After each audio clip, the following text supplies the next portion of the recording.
இன்றைய நாளின் முக்கியமான செய்திகளை அலசக்கூடிய இந்த நிகழ்ச்சி இன்றைய செய்தியை குறித்து தன்னுடைய கருத்துக்களை பகிர்வதற்காக நம்முடைய இணைந்திருக்கிறார் திருச்சி வேலுச்சாமி அவர்கள். ஐயா, உங்களுடைய இணைவுக்கு நன்றி. நாம் பார்க்கக்கூடிய மிக முக்கியமான செய்தி அப்படிங்கிறது காங்கிரசினுடைய அந்த உட்கட்சி மோதல், குறிப்பாக முன்னாள் தலைவருக்கும் இந்நாள் தலைவருக்கும் நடந்து வரக்கூடிய அந்த வார்த்தை போர். இதை எப்படி அணுகலாம் ஐயா? இது ஏன் மோதல் என்று நினைக்கிறீங்க? இது ஒரு காங்கிரஸ் என்பது அடிமைகளின் கூடாரம் அல்ல. அடிமைகளின் கூடாரத்தில் மட்டும்தான் எதிர்கருத்தே வராது. எதை சொன்னாலும் ஓகே பாஸ், எஸ் பாஸ் என்று மட்டுமே சொல்வார்கள்.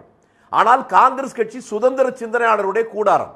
இங்கே கருத்து பரிமாற்றம் இருப்பது இயற்கை தான். இது காந்தியடிகள் வாழ்ந்த காலத்திலேயே இருந்தது உண்டு.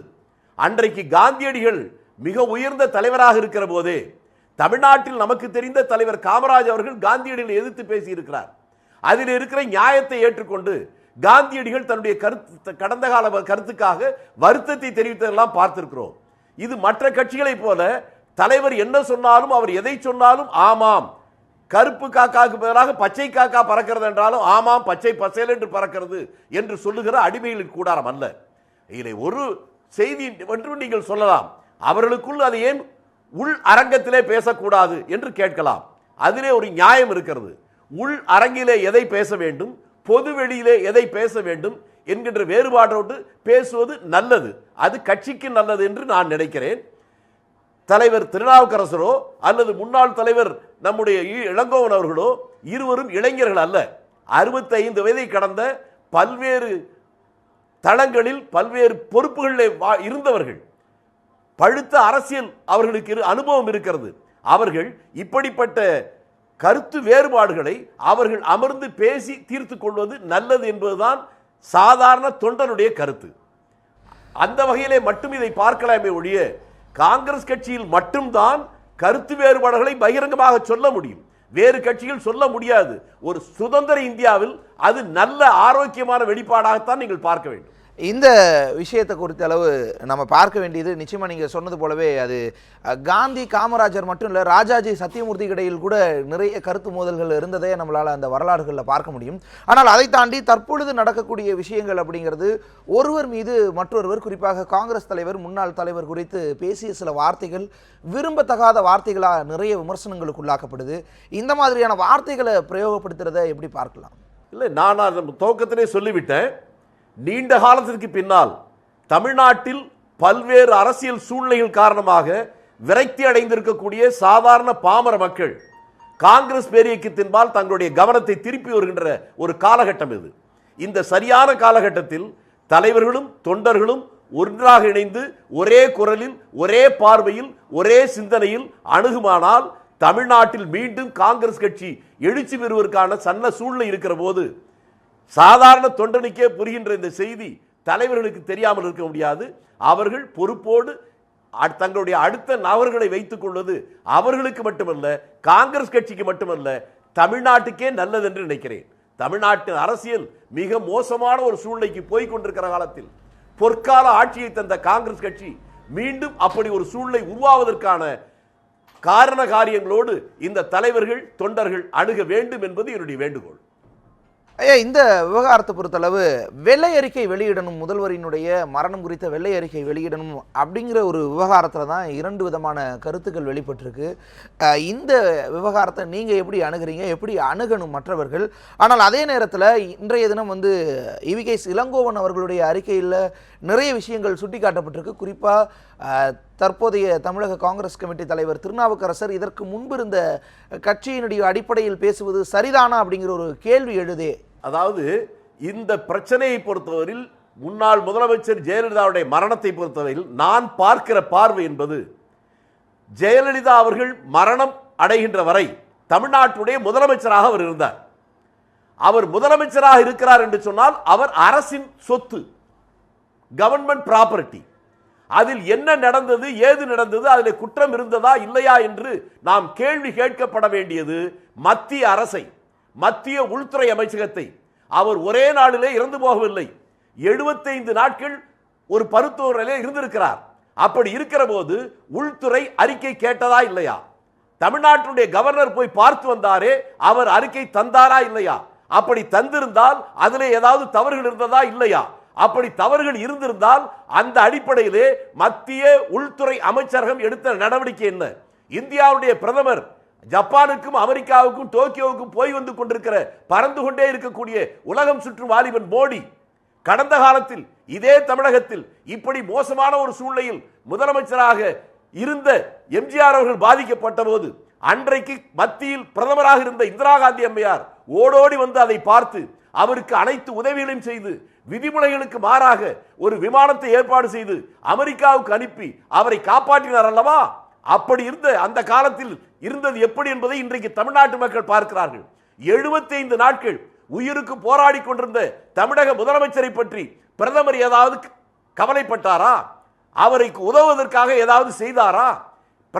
இந்திரா காந்தி அவர்களை போல தமிழகத்துக்கு வந்து பார்த்து அவருக்கு மேல் சிகிச்சைக்காக உரிய இடத்திற்கு வெளிநாட்டுக்கு அனுப்பி சிகிச்சை மேற்கொண்டாரா என்பதெல்லாம் நன்றியுள்ள தமிழ்நாட்டில் இருக்கக்கூடிய அதிமுகவில் இருக்கக்கூடிய கடைகோடி தொண்டன் இந்திரா காந்தி பிரதமராக இருக்கிற போது இன்றைக்கு மோடி பிரதமராக இருக்கிற இந்த நேரத்தில் ரெண்டுக்கும் இருக்கிற ஒற்றுமை வேற்றுமைகளை பார்த்து கொண்டிருக்கிறார். அதைத்தான் நான் சொல்ல விரும்புகிறேன்.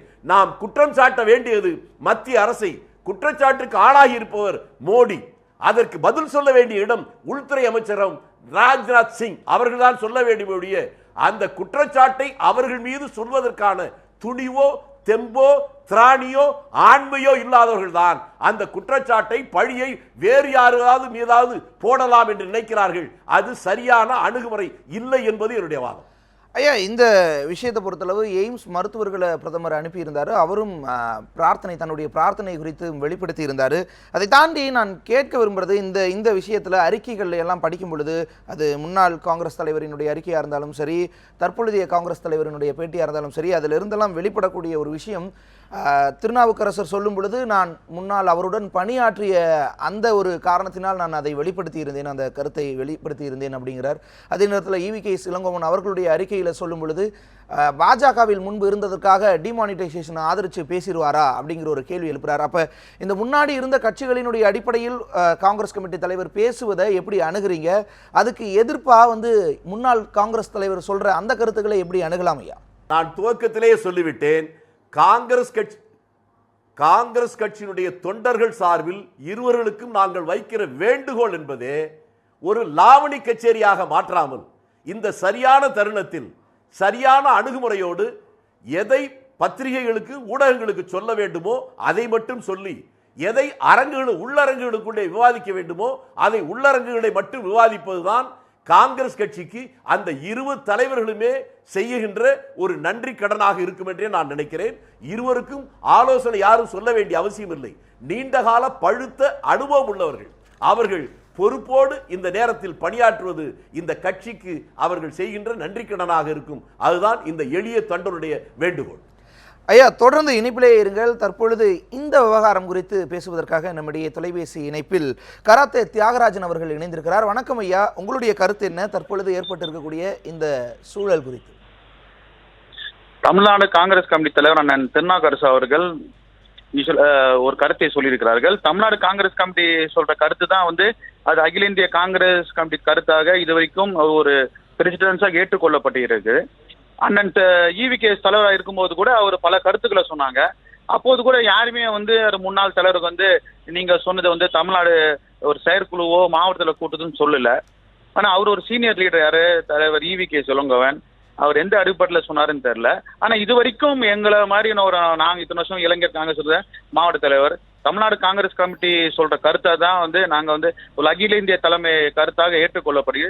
இன்கேஸ் மேலேருந்து வரணும், இன்கேஸ் ஒரு மாநில முகுல் வாஸ்னிக்கோ இல்லாட்டி மேலேருந்து ஜனார்தன் திரிவேதி கருத்து வரும், அது தமிழ்நாடு காங்கிரஸ் கமிட்டி தலைவர் சொல்ற கருத்து தான். இதுக்கோசம் நம்ம மாவட்ட தலைவரோ செயற்குழு கூட்டம் எந்த கருத்தையும் நாங்க தமிழ்நாடு காங்கிரஸ் சொன்னதில்லை இது வரைக்கும். நான் இத்தனை வருஷமா நான் ஒரு 30 வருஷமா அரசியல் காங்கிரஸ் பார்த்ததுல வரைக்கும் அண்ணன் ஈவி.கே. இளங்கோவன் எந்த அடிப்படையில் கொடுத்தாருன்னு தெரியல. தமிழ்நாடு காங்கிரஸ் கமிட்டி கொடுக்குற கருத்து தான் இருக்குது. பட் எந்த கருத்தாலும் அகில இந்த தலைமை தான் மறுக்கணும். அதை இந்த விஷயத்துல அந்த குறிப்பிட்ட ஒரு விஷயத்தில் வெள்ளை அறிக்கை வெளியிடணும் அப்படிங்கிற ஒரு விஷயத்துல இருவேறு கருத்து முரண்பாடுகள் ஏற்பட்டிருக்கு. அதுல ஈவிகேஎஸ் இளங்கோவன் தரப்புல தற்பொழுது வெளியிடப்பட்டிருக்கக்கூடிய அறிக்கையில் சொல்லப்பட்டிருக்கிற விஷயம் முன்னாடி இருந்த கட்சிகளினுடைய அடிப்படையில் சொல்வது சரியானதா அப்படிங்கிற ஒரு கேள்வி எழுப்பியிருக்காரு. இந்த விஷயங்களை எல்லாம் நீங்க எப்படி பார்க்குறீங்க?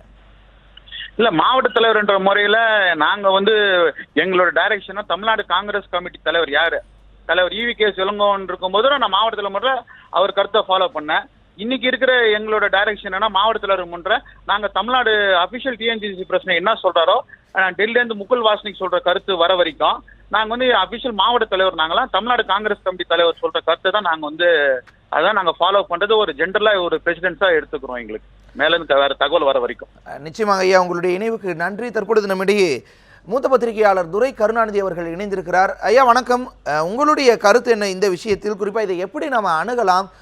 ஈவிகேஎஸ் இளங்கோவன் அவர்களுக்கும் திருநாவுக்கரசர் அவர்களுக்கும் இடையில் ஏற்பட்டிருக்கக்கூடிய இந்த வார்த்தை போரை எப்படி அணுகலாம்? அதுதான் நான் குறிப்பிட்டது மாதிரி தமிழ்நாடு காங்கிரஸ் கமிட்டியை பொறுத்தளவில் திரு ஈவிகேஎஸ் இளங்கோவன் தலைமை பொறுப்பில் இருந்தாலும் அல்லது இல்லாவிட்டாலும் கூட தலைவர்களை விமர்சிக்கிற போக்கு இருக்கிறது. அது எந்தவித தயக்கமும் இன்றி அவர் இந்த வார்த்தை பிரயோகங்களை செய்வது அவருடைய வாடிக்கையாகவே கொண்டிருக்கிறார். இது எந்த அளவுக்கு தமிழ்நாடு காங்கிரஸ் கமிட்டிக்கு வலு சேர்க்கும் என்பது தெரியவில்லை. அதனுடைய தொண்டர்களும் நிர்வாகிகளும் இதை எப்படி அணுகுவார்கள் என்பது போக போகத்தான் தெரியும். திரு திருநாவுக்கரசர் அவர்களை பொறுத்த அளவில் அவர் பாரதிய ஜனதா கட்சிக்கு சென்றது, அவர் அனைத்து இந்திய அண்ணா திராவிட முன்னேற்ற கழகத்தில் முக்கிய தலைவர்கள் உருவாக பணியாற்றியது என்கிற நிலைப்பாட்டை எல்லாம் குறிப்பிட்டு தற்போது தமிழ்நாடு காங்கிரஸ் கமிட்டி தலைவர் பொறுப்பேற்றதற்கு பிறகான அவருடைய கருத்துக்களுக்கு உள்நோக்கம் கற்பித்து விமர்சிப்பது என்பதை காங்கிரஸ்காரர்களை ஏற்க மாட்டார்கள் என்றுதான் நான் கருதுகிறேன். இந்த நிலைப்பாட்டை அவர்கள் தலைமைக்கு கொண்டு சென்று இதன் மீது ஏதாவது நடவடிக்கை எடுக்கிறார்களா அல்லது இதே போக்கு தொடருமா என்பது நமக்கு போக போகத்தான் தெரியும். ஐயா, இந்த விஷயம் குறித்து திருச்சி வேலுச்சாமி அவர்களிடம் கேட்கலாம். நீங்கள் பேசியிருக்கிறத கேட்டிருப்பாருன்னு நினைக்கிறேன். ஐயா வணக்கம். தற்பொழுது இவர் குறிப்பிட்டிருக்கக்கூடிய விஷயம், முன்னாள் தலைவர் ஈவிகேஎஸ் இளங்கோவன் தொடர்ச்சியாக இதே மாதிரியான குற்றச்சாட்டுகள் அல்லது தலைவர்களை விமர்சிப்பதுங்கிற பாணியை கையாண்டுகிட்டே இருக்கிறாரு. இது எந்த அளவுக்கு சரியான போக்கு அல்லது இதை எந்த அளவுக்கு காங்கிரஸ் கட்சியினர் ஏற்றுக்குவாங்கன்னு தெரியலன்னு துரை கருணாநிதி அவர்கள் சொல்றாரு. இதை நீங்க எப்படி பார்க்குறீங்க? அதாவது ஒரு அரசியல் கட்சியில் இருக்கக்கூடிய தலைவர்கள் ஒரு பூனை எலியை பிடிக்கிற போது கவுகிற போது எப்படி இருக்கிறதோ, அந்த பூனை தன்னுடைய குட்டியை கவுகிற போது எப்படி இருக்கிறதோ, பார்ப்பதுக்கு ஒன்றாக இருந்தாலும் வேறு வேறு விளைவுகளை ஏற்படுத்தக்கூடியது. அதை போல அடுத்த கட்சி தலைவர்களை விமர்சனம் பண்ணுவது என்பது வேறு, உள்கட்சியில் இருக்கக்கூடிய தலைவர்களை விமர்சனம் செய்வது என்பது. இந்த பிரச்சனையை பொறுத்தவரையில் நண்பர் இளங்கோவன் அவர்கள் அவருடைய அணுகுமுறையில் சரியல்ல என்றே நான் சொல்லுவேன். மற்ற கருத்துக்களை அவர் சொல்லலாம், அது வேறு. ஆனால் தமிழ்நாடு காங்கிரஸ் கட்சியுடைய தலைவராக இருக்கிற ஒருவர் அவர் சொல்லுகிற கருத்து அவருடைய சொந்த கருத்து, கட்சியினுடைய கருத்து அல்ல என்று சொல்வதற்கு இவருக்கு யாரும் எந்த உரிமையும் கட்சியில் எந்த அடிப்படையிலும் இல்லை. அதை அவர் பயன்படுத்தியிருக்க வேண்டாம் என்பதுதான் என்னுடைய எண்ணம். அவர் அதை சொல்லி இருக்க கூடாது. அதனால்தான் இந்த பிரச்சனை பொது தளங்களிலே எல்லாரும் விவாதிக்கின்ற ஒரு நிலைமை உருவாக்கி இருக்கிறது. அது எதிர்காலத்தில் அப்படி இல்லாமல் அவர் விமர்சனங்களை வைப்பது நல்லது என்று நான் நினைக்கிறேன். இந்த விஷயம் குறித்து பேசுவதற்காக தற்பொழுது நம்மிடையே தொலைபேசி இணைப்பு வாயிலாக காங்கிரஸை சேர்ந்த இதயதுல்லா அவர்கள் இணைந்திருக்கிறார். அவர்கிட்ட செல்லலாம். ஐயா வணக்கம். உங்களுடைய கருத்து என்ன? இந்த விவகாரம் இருதுருவம் போல எங்களுக்கு காட்சியளிக்கிறாங்க. வார்த்தை போரின் மூலமாக இந்த விவகாரத்தில் இருவேறு கருத்துக்களை வைப்பதன் மூலமாக இதை எப்படி அணுகலாம்? நீங்க எப்படி பார்க்குறீங்க? இதை இரு துருவம் என்றோ இருவேறு கருத்துக்களை இருவர் சொல்கிறார்கள் என்றோ நினைப்பது தேவையில்லை. ஒரு கட்சிக்குள் பல கருத்துகள் இருக்கலாம். ஆனால் கட்சியினுடைய அதிகாரப்பூர்வ தலைவர் என்ன கருத்து சொல்லுகிறாரோ அதுதான் கட்சியின் கருத்து. அதை ஊடகங்கள் எடுத்துக்கொள்வது நல்லது அல்லது மக்கள் எடுத்துக்கொள்வது நல்லது. அவரை கருத்து சொல்ல முடியாது என்று நாம் சொல்ல முடியாது. அது அவராக அந்த கருத்துக்களை சொல்லாமல் இருக்க வேண்டுமே ஒழிய அவரிடம் நீ சொல்லக்கூடாது என்று சொல்ல முடியாது. இன்னொரு விஷயம், ஒவ்வொரு கட்சிக்கும் ஒவ்வொரு கருத்துக்கள் இருக்கும். அதனால் தான் வெவ்வேறு கட்சிகளாக இருக்கிறது. இல்லை என்றால் எல்லாம் ஒரு கட்சியாக இருக்கும்.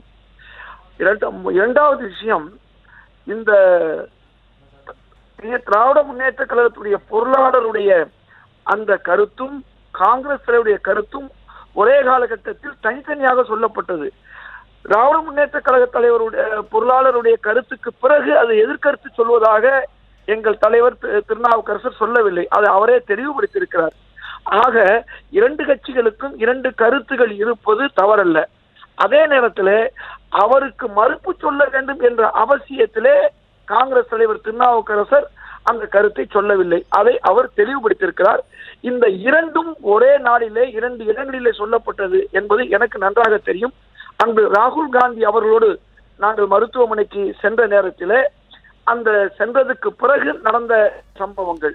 ஆக இந்த வெள்ளை அறிக்கை விஷயத்தை பொறுத்தவரை, இந்த கருத்துக்களை பொறுத்தவரை திராவிட முன்னேற்ற கழக பொருளாளருடைய கருத்துக்கு எதிராக கருத்து சொல்ல வேண்டும் என்ற எண்ணத்தில் எங்கள் காங்கிரஸ் கட்சியினுடைய தலைவர் திருநாவுக்கரசு சொல்லவில்லை. இன்றைய செய்தி நிகழ்ச்சியில் நாம் பார்க்கக்கூடிய மற்றொரு விஷயம் அப்படிங்கிறது டிமானிட்டைசேஷன், ஒரு பண விவகாரம் அப்படிங்கிறது ஒரு மிகப்பெரிய அளவுக்கு மாறி இருக்கு. இந்த சூழலில் வங்கிகளில் இன்னும் அந்த பண தட்டுப்பாடு அப்படிங்கிறது இருந்துகிட்டே இருக்கிற சூழலில் பிரதமர் நரேந்திர மோடி வருகின்ற பொது பட்ஜெட்டில் பாதிக்கப்படக்கூடிய ஏழை எளிய மக்களுக்கு பயன் தரக்கூடிய வகையில் சில சலுகைகள் அறிவிப்பார் அப்படிங்கிற ஒரு எதிர்பார்ப்பு, ஒரு சூழல் எழுந்திருக்கு. இது குறித்த சில தகவல்கள்லாம் கூட வெளிவந்திருக்கு. இதை எப்படி திருச்சி வேலுச்சாமி அவர்கள் அணுகிறார் பார்க்கலாம். ஐயா, நீங்கள் எப்படி இந்த விஷயத்தை பார்க்குறீங்க? தொடர்ச்சியாக இருந்துட்டு இருக்கக்கூடிய இந்த பணத்தட்டுப்பாடு, இதனிடையே பிரதமர் நரேந்திர மோடி அவ்வப்போது வெளியிட்டு இருக்கக்கூடிய அறிக்கைகள், அறிவிப்புகள், அதை தாண்டி வரக்கூடிய பொது பட்ஜெட்டில் சில சலுகைகளை அறிவிப்பாங்க அப்படிங்கிற ஒரு எதிர்பார்ப்பு எழுந்திருக்கு. இதை எப்படி பார்க்கணும்? வீம்பு பாராட்டாமல் தன்னுடைய தவறுகளை ஏற்றுக்கொண்டு அதற்கு பரிகாரம் காண்பதற்கு ஒரு துணிவு வேண்டும். அந்த துணிவோடு பிரதமர் செயல்பட வேண்டும் என்றே நான் நினைக்கிறேன். நேற்றைக்குத்தான் வெனிசுலா நாட்டில் இதே போன்ற ஒரு பிரச்சனைக்காக ஒரு மோசமான ஒரு சூழ்நிலை வந்தவுடன் அந்த அரசாங்கம் தன்னுடைய அறிவிப்பையே திரும்ப பெற்றுக்கொண்டது. இன்றைக்கு நடந்திருக்கிற இந்த ஒரு மாத காலத்தில் மட்டும் இந்தியாவுடைய பொருளாதாரம் மோசமான வீழ்ச்சியை நோக்கி போய்கொண்டிருப்பதை சாதாரண பாமரனுக்கு புரிகிற போது பிரதமருக்கு புரியாமல் இருக்க முடியாது. புலிவாலை பிடித்த நாயரை போல அதை பிடித்து இருக்கவும் முடியாமல், அதை விடவும் முடியாமல் பிரதமர் தவிக்கிறார் என்று எனக்கு புரிகிறது. கொஞ்சமும் தயக்கம் இல்லாமல் அந்த பழைய அறிவிப்பை ரத்து செய்துவிட்டு கடந்த காலத்தில் இருந்ததை போலவே ஒரு சூழ்நிலையை பண விவகாரத்திலே அவர் வருவது இந்த நாட்டுக்கு நல்லது, நாட்டுடைய பொருளாதாரத்துக்கு நல்லது, எதிர்கால இந்திய நாட்டு மக்களுடைய வாழ்க்கையின் உயர்வுக்கும் நல்லது என்பதுதான் அவருக்கு நான் சொல்லுகின்ற வேண்டுகோள். இந்த விஷயத்தை பொறுத்தளவுங்கய்யா, அந்த எதிர்வரக்கூடிய நேரங்களில் பல சலுகைகளை அறிவிக்கலாம் அப்படிங்கிற ஒரு எதிர்பார்ப்பு எழுந்திருக்கு. அதை தாண்டி டிஜிட்டல் மணி செலவிடுறது மூலமாக, நம்ம கார்ட்ஸை யூஸ் பண்ணுறது மூலமாக நிறைய சலுகைகள், நிறைய கட்டண சலுகைகள்லாம் கிடைக்குது அப்படிங்கிற மாதிரியான அறிவிப்புகள், அதற்கு மாறணும் அப்படிங்கிற ஒரு விஷயத்த சொல்கிறாங்க. இதை எப்படி அணுகிறீங்க? இது ஒரு தவறான, மக்களை குழப்புகின்ற, மக்களுக்கு மோசடி செய்கின்ற ஒரு அறிவிப்பு. இந்த நாடு என்பது ஒரு வெனிசுலாவை போல அல்லது கியூபாவை போல, பக்கத்தில் இருக்கிற சிங்கப்பூரை போல சில லட்சம் மக்கள் வாழ்கிற நாடு அல்ல. உலகத்தின் மிகப்பெரிய ஜனநாயக நாடு, 130 கோடி மக்கள் வாழ்கிற நாடு. இந்த நாட்டில் அவர்கள் கனவு காண்பதை போல ஒரு காரியத்தை நடைமுறைக்கு கொண்டு வரவே முடியாது. தெருவிலே காய்கறி விற்கிற பெண்ணும் அல்லது பழம் விற்கிற ஒரு சாதாரண மனித பாமரனும், ஏன் கோயிலுக்கு முன்னாலே பிச்சை எடுக்கிறவர் கூட கிரெடிட் கார்டில், டெபிட் கார்டில் வாங்கி கொண்டு இருக்க முடியுமா? இந்த நாட்டில் அது நடைமுறை சாத்தியமே இல்லை. நான் டீ கடை வைத்திருந்தேன், டீ வியாபாரம் செய்தேன் என்று சொல்லுகிற அவர் இந்த நாட்டிலே ஒரு தெருமுனையில் வைக்கிற டீ கடைக்காரன் கூட பாதிக்கப்படுகிறான் என்பதை அவர் புரியவில்லை என்றால் கடந்த காலத்தை மறந்து விட்டார். நிகழ்காலத்தில் அவர் ஏதோ கற்பனையில் இருக்கிறார் என்றுதான் பொருள். ஆகவே இதிலே கொஞ்சமும் தயக்கம் இல்லாமல், மயக்கம் இல்லாமல் அந்த தவறுகளை ஏற்றுக்கொண்டு எதிர்கால நலனுக்காக, இந்தியாவுடைய நன்மைக்காக, அடந்த காலத்திலே அவர் ஊரை சேர்ந்த மொராய் தேசாய் எப்படி 78 சொன்னாரே அதை போல நான் நல்லதை செய்ய நினைத்தேன், நடைமுறையில் அது சாத்தியமில்லை என்பதை புரிந்து கொண்டேன், அதற்காக வருத்தப்படுகிறேன், மக்களிடம் மன்னிப்பு கேட்டுக் கொள்கிறேன் என்று சொன்னால் மோடியின் மீது இருக்கிற மரியாதை என்னை போன்றவர்களுக்கு உயரும். அப்படிப்பட்ட ஒரு அறிவிப்பை அவர் தர வேண்டுமே ஒழிய சலுகைகள் என்பது ஒரு ஏமாற்று வித்தை, அது ஒரு மோசடி என்பதைத்தான் நான் சொல்லுவேன். அதாவது பரிசுகள்லாம் கொடுக்கறதன் மூலமாக இந்த விஷயத்தை நோக்கி மக்களை இழுத்துட்டு வர முடியும் அப்படிங்கிற ஒரு விஷயத்தை முன்னெடுத்திருக்காங்க. குறிப்பாக 1 கோடி ரூபாய் பரிசு, தினந்தோறும், வாரந்தோறும், மாதந்தோறும் குழுக்கள் முறையில் தேர்ந்தெடுத்து பரிசுகள் வழங்குற மாதிரியான திட்டங்களை கூட அறிவிச்சிருக்காங்க. அப்போ இந்த மாதிரியான சலுகைகள், இந்த மாதிரியான திட்டங்கள்லாம் அறிவிக்கும் பொழுது மக்களை டிஜிட்டல் இந்தியாவை நோக்கி தானே கொண்டு வர்றதுக்கான வாய்ப்பு அமையும். சார், இந்த நாட்டை அழிவுக்கு கொண்டு போவதற்கு திட்டங்கள் தேவையில்லை. இது அழிவுக்கான துவக்கம். இது இவர்கள் செய்வது நாட்டை அழிவு பாதைக்கு கொண்டு போய் கொண்டிருக்கிறார்கள். அதை கொஞ்சமும் கூச்சம் இல்லாமல் அதை நிறுத்தி விடுவதுதான் அவர்கள் நாட்டுக்கு செய்கின்ற ஒரு சேவையாக இருக்க முடியும். இவர்கள் தருகின்ற பரிசோ பட்டமோ மக்களை ஏமாற்றுகின்ற, திசை திருப்புகின்ற ஒரு கபட நாடகம். அந்த நாடகத்தை பிரதமரும் நிதியமைச்சரும் மத்திய அரசும் உடனே நிறுத்திக் கொள்ள வேண்டும். ஆனால் இந்த விவகாரம் நடந்ததுக்கு பிறகு இந்த பணமாற்றம் எல்லாம் வந்து நடக்கிற போது நிறைய கருப்பு பணங்கள் பிடிபடுது, வரி கட்டாத நிறைய பணங்கள் பிடிபடுது, கள்ளநோட்டுகள் நிறைய பறிமுதல் செய்யப்படுது. இந்த விஷயங்களை எல்லாம் பார்க்கும் பொழுது இது ஒரு சரியான பாதை தான் தோணலையா? எங்க பிடிபடு, இதெல்லாம் போலிங்க. வருகின்ற செய்திகளில் ஒன்று உண்மையா இல்லை. வெளியில எவ்வளவு பணம் வலம் வந்தது என்று சொன்னார்களோ எல்லாம் டெபாசிட் ஆயிருச்சு. மீதி இருப்பது சலாவணியில் இருக்கிறது. கருப்பு பணம் இருந்ததால் வந்திருக்க கூடாதே, எல்லாம் வந்து விட்டது. நான் என்ன சொல்லுகிறேன், வீட்டில் மூட்டை பூச்சி இருந்தால் அதை கொல்ல வேண்டும் தான். மூட்டை பூச்சியை கொல்லுகிறேன் என்று சொல்லி வீட்டுக்கு எவனாவது தீ வைப்பானா? இன்றைக்கு மோடியுடைய நடவடிக்கை மூட்டை பூச்சிக்கு பயந்து வீட்டுக்கு தீ வைக்கின்ற செயலாகத்தான் இருக்கிறது. இதனால் கோடானு கோடி மக்கள் இந்த ஒரு மாத காலம் படுகின்ற துன்பங்கள், துயரங்கள் கொஞ்சம் நெஞ்சமல்ல. ஒவ்வொரு மனிதனும், தனி மனிதனும், சாதாரண கிராமத்தில் இருக்கிற விவசாயிலிருந்து கோடீஸ்வரன் வரை, அரசு வியாபாரி, படித்தவனோ பாமரனோ எல்லாரும் பாதிக்கப்பட்டிருக்கிறான். இதிலே போய் இன்னமும் கித்தாப்பு பார்ப்பது எந்த வகையான பயனும் இருக்காது. இந்த மீண்டும் மீண்டும் மக்களிடம் தவறான தகவலை சொல்லி நாங்கள் செய்கின்ற செயலுக்கு நியாயம் கற்பிக்க முயற்சிப்பது இந்த நாட்டை, மீண்டும் சொல்லுகிறேன், அழிவிலே கொண்டு போய் முடியும். இந்த கட்டத்திலே நிறுத்திக் கொள்வதுதான் நல்லது. ஐயா, உங்களுடைய இணைவுக்கு மிக்க நன்றி. இணைந்து பல்வேறு கருத்துக்களை தெரிவித்திருந்தீங்க. உங்கள் சொந்த கட்சியினுடைய தலைவர்களுக்கு இடையிலான ஒரு சிறு பிரச்சனை அப்படிங்கிற ஒரு விஷயத்தை குறிப்பிட்டிருந்தீங்க. அது குறித்தும் தற்பொழுது மக்கள் எதிர்கொண்டு இருக்கக்கூடிய பிரச்சனைகள் குறித்தும் நிறைய கருத்துக்களை பகிர்ந்து கொண்டமைக்கு மிக்க நன்றி. மேலும் பல தலைவர்களும் நம்முடைய தொலைபேசி வாயிலாக இணைந்து அவர்களுடைய கருத்துக்களை இந்த விவகாரங்களில் சொல்லியிருந்தார்கள். அவர்களுக்கும் மிக்க நன்றி. இரண்டு மிக முக்கியமான செய்தியை இன்றைய செய்தியில் பார்த்தோம். ஒன்று, காங்கிரசினுடைய தலைவருக்கும் முன்னாள் தலைவருக்கும் இடையிலான அந்த பிரச்சனை குறித்தானது. மற்றொன்று, டிமானிட்டைசேஷன். இந்த விவகாரம் எந்த அளவுக்கானது, இது வரக்கூடிய நாட்களில் எப்படி இருக்கும் என்பதெல்லாம் குறித்து பார்த்தோம். மற்றும் நாளையும் இது தொடர்பாக பார்க்க இருக்கிறோம். நாளைய தினத்தினான முக்கியமான செய்தி குறித்து இன்றைய செய்தி நிகழ்ச்சியில் நாளை பார்க்க இருக்கிறோம்.